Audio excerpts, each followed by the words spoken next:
So welcome everyone to number 32. And right now, what's really tricky about this time period, especially for myself, sort of running the primary program, and especially for sort of this as well, is that we've got sort of two streams. So we've got the trainees that are sitting in May who are preparing for their vivas, and then we've got you guys who are preparing for your written exam in August. And it's certainly this period as well, which is really important because this is where you start heading up to nearly the completion of what I call the coverage phase. And I'll sort of run through that with what that sort of all means, okay? So this is the setup for the written and what I call the midway review, just to make sure that you're all on track. And if not, what you need to do to get back on track.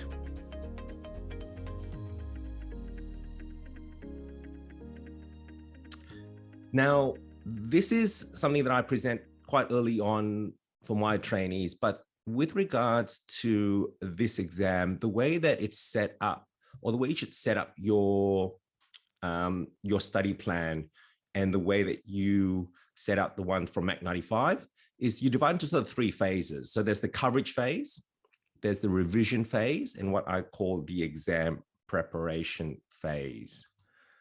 And with the coverage phase, look, there's a number of variations that you can have out there. And hopefully you've done all this through your Mac 95, but as well as you can also, I've previously done it through an Excel spreadsheet.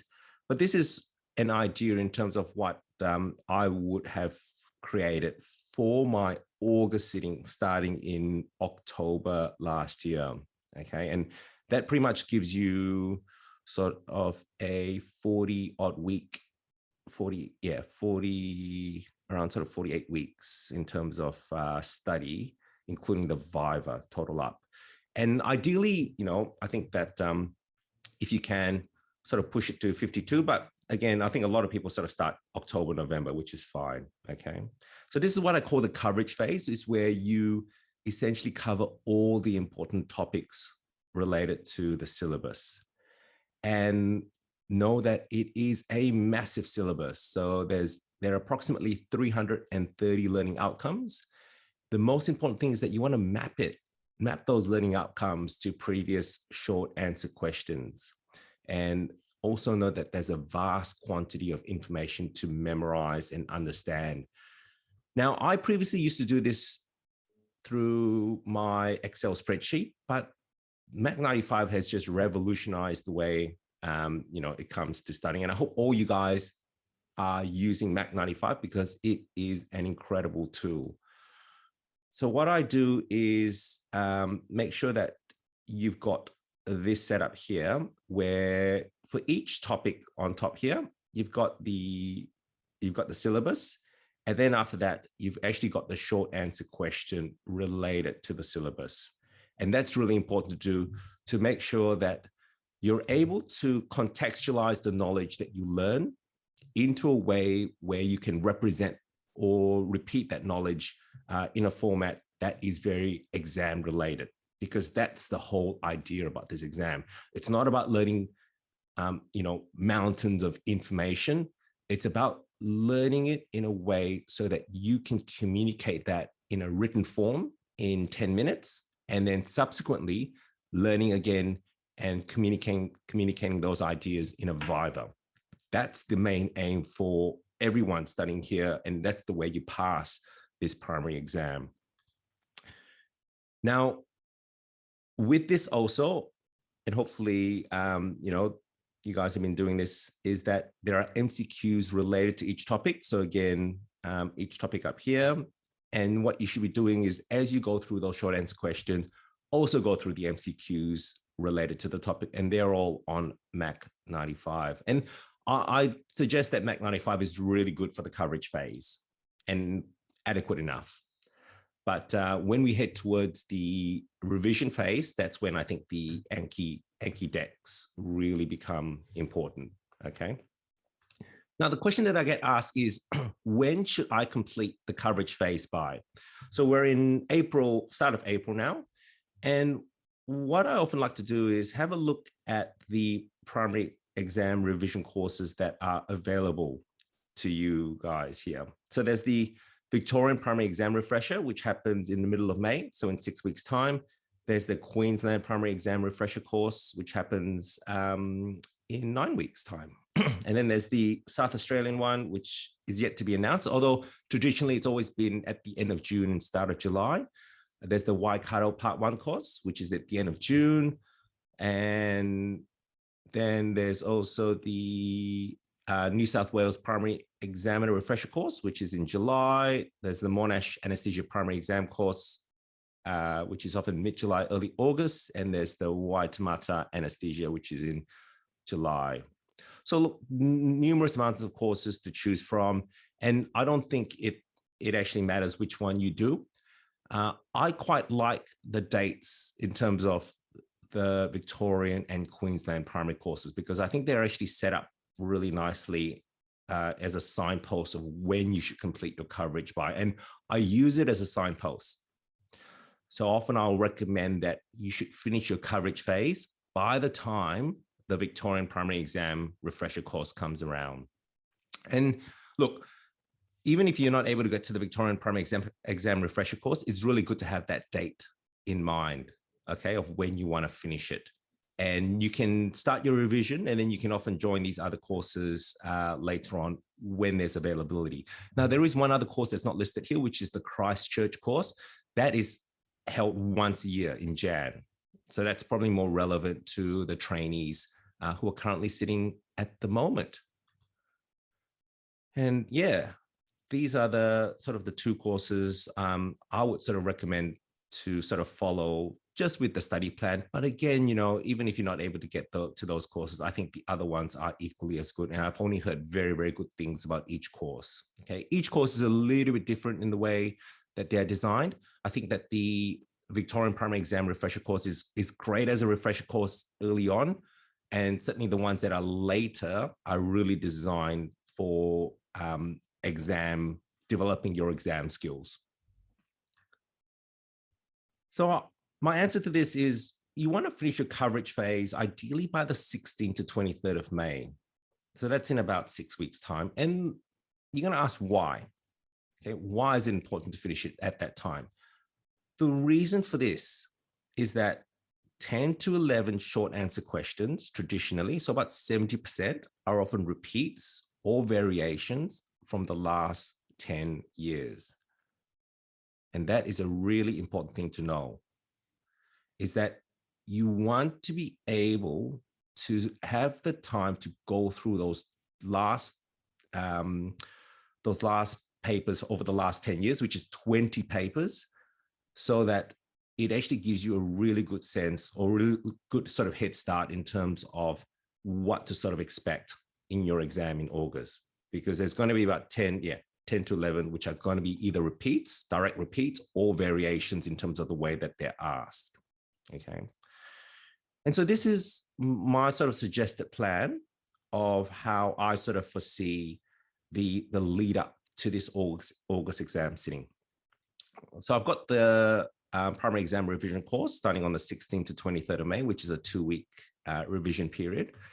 And then followed that is that you really want to start going through with your study group a very exam focused revision. And the way that I suggest to do it is to go through the papers that are listed here.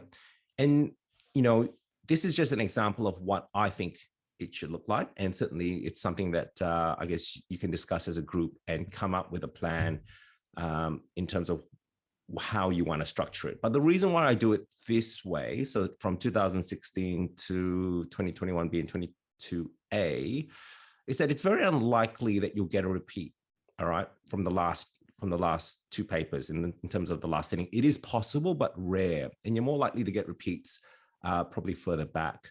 So what I do is I've done it this way just so that it ends here. And then after that, I really start sort of focusing on the papers just towards the end, just to think about memory degradation, and also the idea that, you know, you want to keep things fresh in your mind. And these often will be the ones that will be freshest in your mind, those questions that you run through here, okay?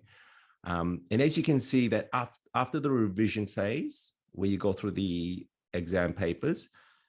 And trust me, when you do the short answer questions from all these papers, you will cover almost 80 to 90% of the topics that you've done in your coverage phase, okay? And then this is where the exam prep phase is where you ramp it up. This is where you start sitting practice exams. So 150 MCQs and 15 short answer questions, and also go through those exam papers. So yes, it is a lot of work during that time. And as you can see, as I head closer to the exam, it really depends on your stamina and your, I guess, your degree of tolerance. But I always sort of suggest that you sort of taper down in terms of the intensity as you lead up to this exam, just to give that mental break, that mental and physical break, because you certainly don't want to burn out on the day of the exam. You actually want to peak on that day of the exam. It's similar to sort of running a marathon. You don't need running a marathon the day before you run a marathon. You want to be doing it a couple of weeks before, and then after that, training and leading yourself up to that stage. Now, how should you run your revision and exam prep? So this is where your study group becomes so important. There's 30 questions to cover, so 15 questions from each paper. And for each short answer questions, you want to be able in your group to describe the key headings, and the key headings will determine the structure of your answer. Now, I know that you'll hear this idea of structure being used quite, it's thrown out like water. And then they always go, oh, have a really good structure. You need a really good structure. But no one actually tells you what this good structure is. And there are so many ways to structure an answer. And I can tell you right now that it is actually very hard to structure an answer if you've seen the question for the first time.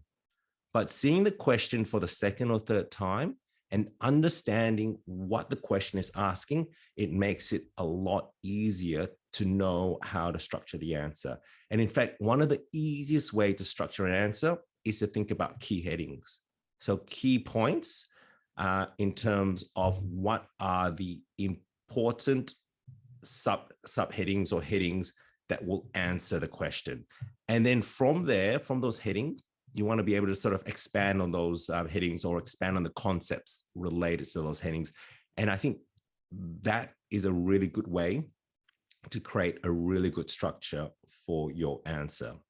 So I think what's a really good habit is, and I'll show you a couple of examples, is just have with your headings, really big sort of ideas.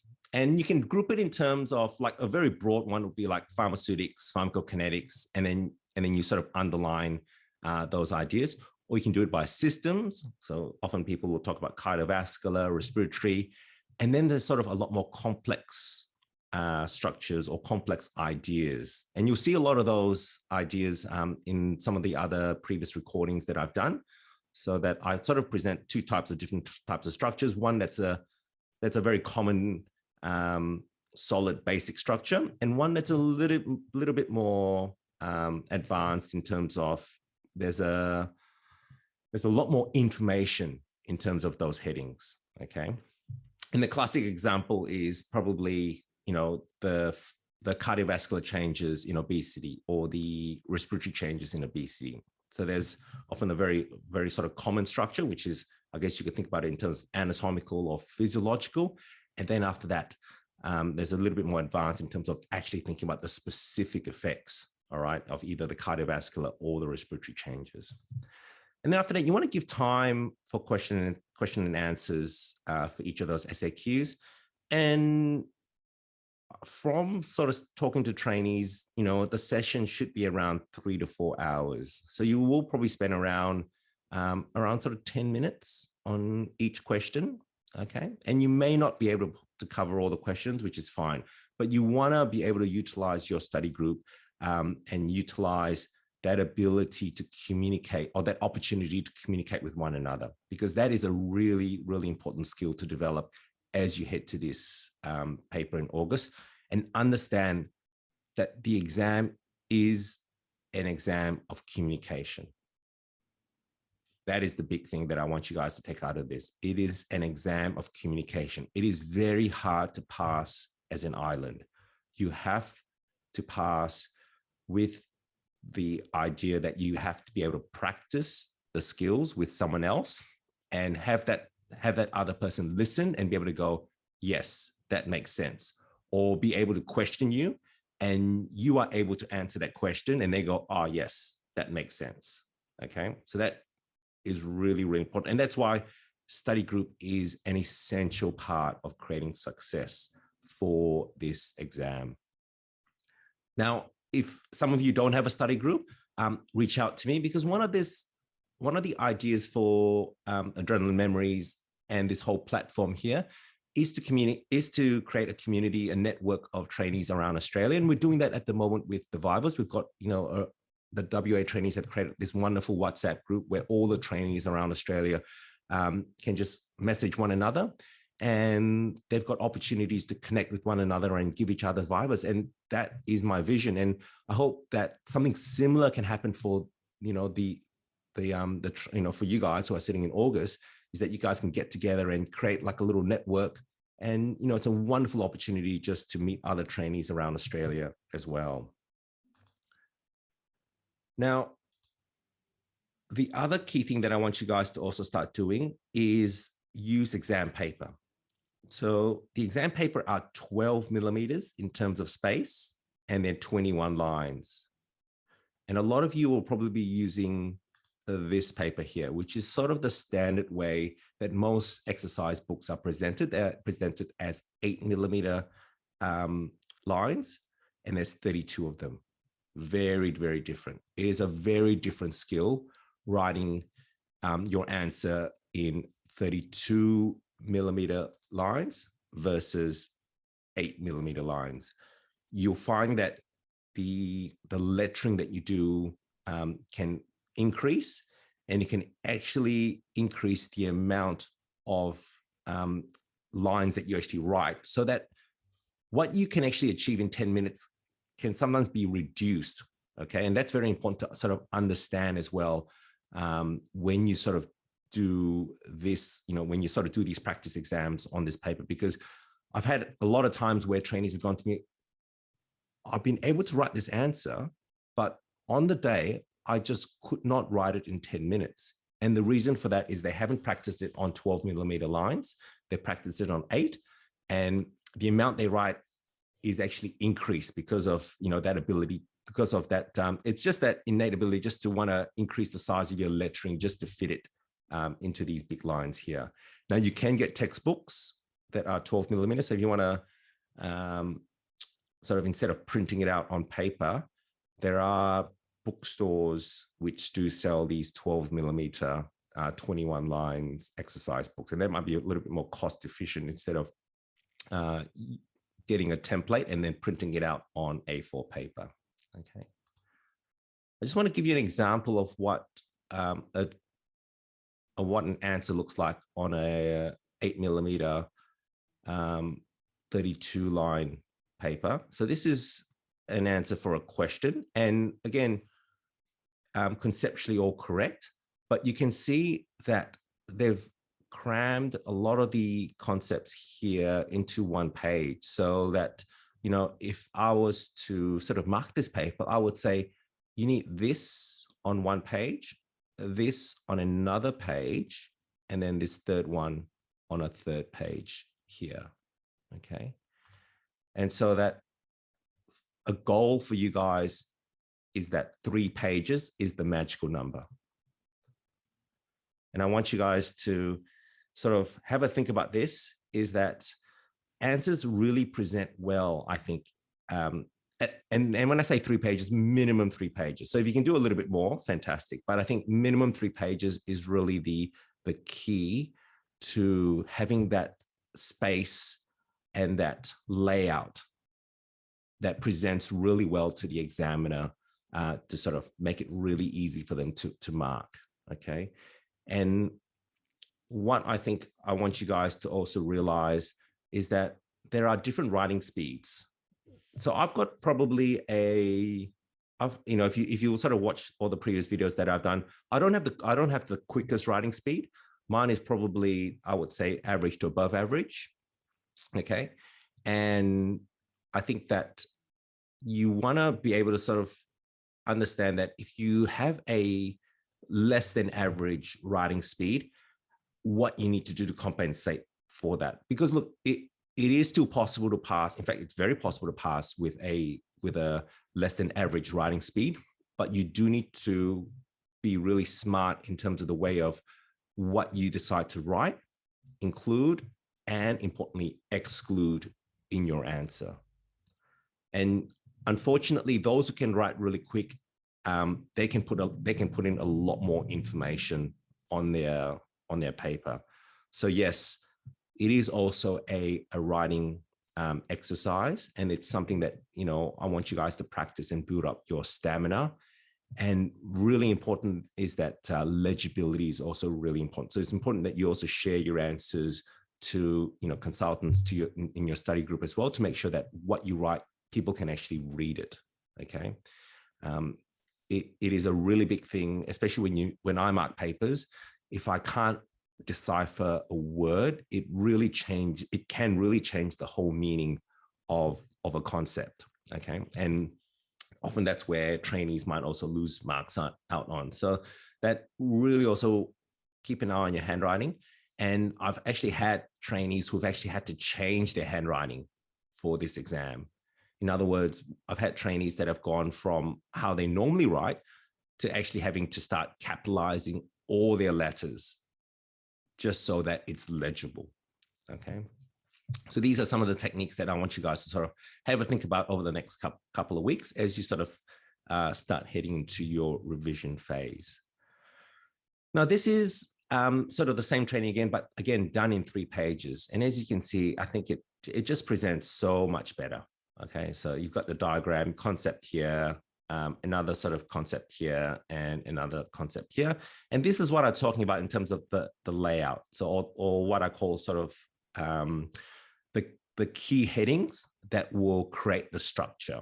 In other words, the key headings here are, so you've got a diagram, and then the key headings, they've got vomiting, antiemetics, with subheadings of the different classes of antiemetics. And every time you write it, I think it's always really good to underline it, just to make it clear to the examiner that this is a really important point. So you can underline it, and you can also put sort of either numberings here, or they've got it in terms of Roman numerals, which is fine too. Okay. Now, the other question I get is, how do I study for MCQs? MCQs is going to be a pass-fail component, and there are 150 MCQs. And what I've got is a post on Primary LO WordPress. So this is from one of the examiners. And what I think is important to read is that there are online resources such as Anaesthesia MCQ, and especially the ones on Mac 95.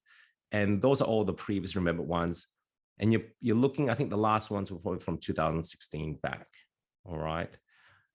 Now, the other key thing is that there are a lot of published books of MCQs, and they're available through the ANZCA library. So it's really important that, and I'm sure you guys are all registered already, but the ANZCA library is actually a really good resource to get access to all these books here. And these can sort of give you different topics and different sort of ways that questions can be asked. They are a little bit different in terms of some of these MCQs. I think some of these MCQs are true, false statements rather than, pick the best one. And now that, from what I've heard, the MCQs are now changed where they're no longer 5 options. There are 4 options to each MCQ. This is from Mark Reeves. So this is a sort of a paragraph that he describes that there are 150 questions on the single best answer type, and the entire breadth of the curriculum is examined. Some questions easy, some questions hard. And the MCQ is set by more than 10 examiners who also rate the difficulty and relevance on each question. And then the ratings are entered into a matrix for standardized setting, and a passing score is derived. And the passing score varies from exam to exam, but usually sits in the high 80s out of 150. So traditionally, it's always been around, in fact, it's been a bit higher in the last couple of years, actually. It's been around sort of 60, 70% in terms of the MCQ pass mark. All right. And he also says that generally questions that have been published elsewhere are not repeated. So using other resources such as the Black Bank is useful for testing your knowledge and widening your reading, but not useful as rote learning. True in some respects. I think that about 25 to 50% of MCQs will be repeats. But yeah, about 50%. And certainly I think the reports that I get from trainees is that, yes, they are seeing definitely a lot more new MCQs come through the paper. So I guess that sort of hopefully tells you that it's really sort of important to make sure that you don't just rely on the remembered MCQs and you read around topics as well. Now, this is where it gets really tricky with MCQs. And, you know, previously on Mac 95, there was an ability to sort of submit your MCQs and update them as a resource and as a bank. But the college has an official line on this, is that they do not want any sort of public forums to publish any new remembered MCQs. And so Mac 95 have stopped this. And also, you know, in terms of, I guess, what is presented here, you know, I certainly don't want to publish anything on a public forum. But as much as I can, you know, if I do hear any sort of remembered MCQs, I won't sort of reproduce them verbatim. As in, what I'll do is I'll try to reproduce them in a way where it encourages you to read around that topic. Okay, and hopefully in that way, that is something that I think hopefully that the college will allow and also accept as well. Now, with the MCQs, how to pass them, it's very important that you apply consistent effort. And what I mean by that is during your coverage phase, make sure that you do them through Mac 95 by topic. And I think that's fine for the coverage phase. Now, as you head to the revision phase, which will be happening in the next sort of month and a half to two, start using the published books of MCQs, that the one that Primary LO WordPress has suggested. And also think about revising with Anki decks. And I'll sort of show you how they are presented. And I'll also be able to sort of supply you with some that will actually be representative of what has been published before on Mac 95. Okay. We certainly don't want to be breaking any rules that the college has set out with regards to publishing or republishing new and remembered MCQs. Now, with the exam preparation, with the Mac 95, I think it's very important to use the test mode where you randomize 150 MCQs. And again, also important to sort of revise with Anki decks as well. So this is the site that I want you guys to have a look at if you haven't already, where you can download your Anki decks or the software required to run your Anki decks. And you'll need both the desktop and as well as the mobile app. Okay, the desktop software is completely free, and the way that it presents itself is very simplistically like this. So they'll have like an MCQ here. This is I think where you do like a little test mode, and then they'll go through like 20 MCQs, and it'll just have this MCQ here, and then after that you sort of read it and you sort of choose an answer in your mind. So unfortunately, this is not something where you can pick and then it can tell you whether you're right or wrong, but you pick it in your mind. You go, all right, well, answers probably C, because G proteins are receptors, not second messengers. And then after that, you click it and then they've got the answer here. All right. And then a lot of the Anki decks that have been created will have an explanation and a reference on why they think that is the answer. Now, word of caution is that sometimes questions may not be worded correctly, and sometimes the answers may not be 100% correct. I certainly have seen questions and answers which are not correct. And I do apologize. Some of these Anki decks have been created based on MCQs that I have created, and I've sort of gone back and read them, and I went, oh, I do apologize, but I've actually given you the wrong answer. So just be aware of that. Don't take everything that's in there that's gospel, even if it has my name on it. All right. So just a word of warning that if it says something like Stan says this, please feel free to argue the point, because I have seen an MCQ where I've gone, oh, what I've said was not right. Now, the nice thing about these Anki decks is that you can press this little edit button down here, and you can often annotate and add, more notes associated with it. So that's a really, really powerful tool. And, this is something that I think that you can even expand, not just on MCQs, but also for short answer questions, and also sort of key concepts that you want to revise in just these little short key points and like a key card. Now, the mobile app, this is something that unfortunately that you'll have to pay for. Look, it's not necessary, but I think that, if you do like using it in theater and you do like the idea of having it on your phone as opposed to your desktop, then this is something that you download from the App Store. I think it's $39. And so know that the desktop one is free. This one, the mobile one, you have to pay. All right. And the way that it presents itself on the phone is something like this. This is something that I sort of screenshotted this morning. And this is like the same sort of MCQ regarding half-life in one compartment model. And again, this is probably like a question which I would say that is not 100% correct, because you want to know that the half-life, or what they're talking about, is first order kinetics. If it's first order kinetics, then the answer is going to be C here. And then after that, you click again, and yep. And then they've got the answer here. And then they've got explanations. And then you can choose whether you thought this was hard or very, very hard, hard, good, or easy. And this represents how long before that MCQ gets repeated again.